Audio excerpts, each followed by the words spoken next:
ఇప్పుడు కేవలం 7,999K up to 10 kgs వరకు బరువు తగ్గి అధిక బరువు నుంచి వచ్చే ప్రధాన సమస్యలను దూరం చేసుకోండి. హీరోయిన్ కి ఛాన్స్లు రావాలి అంటే ఎప్పుడూ లైమ్ లైట్ లో ఉండాలి. గ్లామర్ షోతో కిక్ ఇవ్వాలి. అయినా ఆఫర్స్ రావడం లేదంటే బ్యాగ్ సర్దేసి పక్క ఇండస్ట్రీకి పరుగులు పెట్టాలి. ఇప్పుడు సెకండ్ ఆప్షన్నే ఎంచుకుంది ఓ కన్నడ కస్తూరి. తెలుగులో ఆఫర్స్ తగ్గిపోవడంతో అరవ అడ్డాలో పాతుకుపోయేందుకు సై అంటోంది. శ్రీలీల పెళ్లి సందడి మూవీతో ఉవ్వెత్తున దూసుకొచ్చిన బ్యూటీ.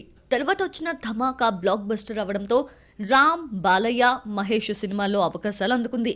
దీంతో ఈ కన్నడ కస్తూరి నెంబర్ 1 స్థానానికి అతి చేరువలో ఉంది అన్న టాక్ గట్టిగా వినిపించింది.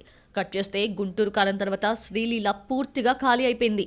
ఎప్పుడో కమిట్ అయిన ఉస్తాద్ భగత్ సింగ్ తప్ప శ్రీలీల చేతిలో మరో కొత్త ప్రాజెక్ట్ లేదు. ఇప్పట్లో అవకాశాలు వచ్చేలా కూడా కనిపించడం లేదు. అందుకే తమిళ ఇండస్ట్రీపై ఫోకస్ చేసింది ఈ కన్నడ కస్తూరి. తమిళనాడులో ఓ కాలేజ్ ఈవెంట్ కి రీసెంట్ గా అటెండ్ అయింది శ్రీలీల.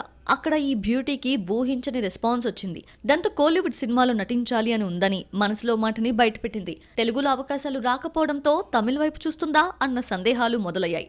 గతంలో కొందరు హీరోయిన్స్ ఇదే ఫార్ములా ఫాలో అయ్యారు. తమన్నా, హన్సిక, అంజలి లాంటి బ్యూటీస్ అరవ అడ్డాకు వెళ్లి అక్కడ ఏలేశారు.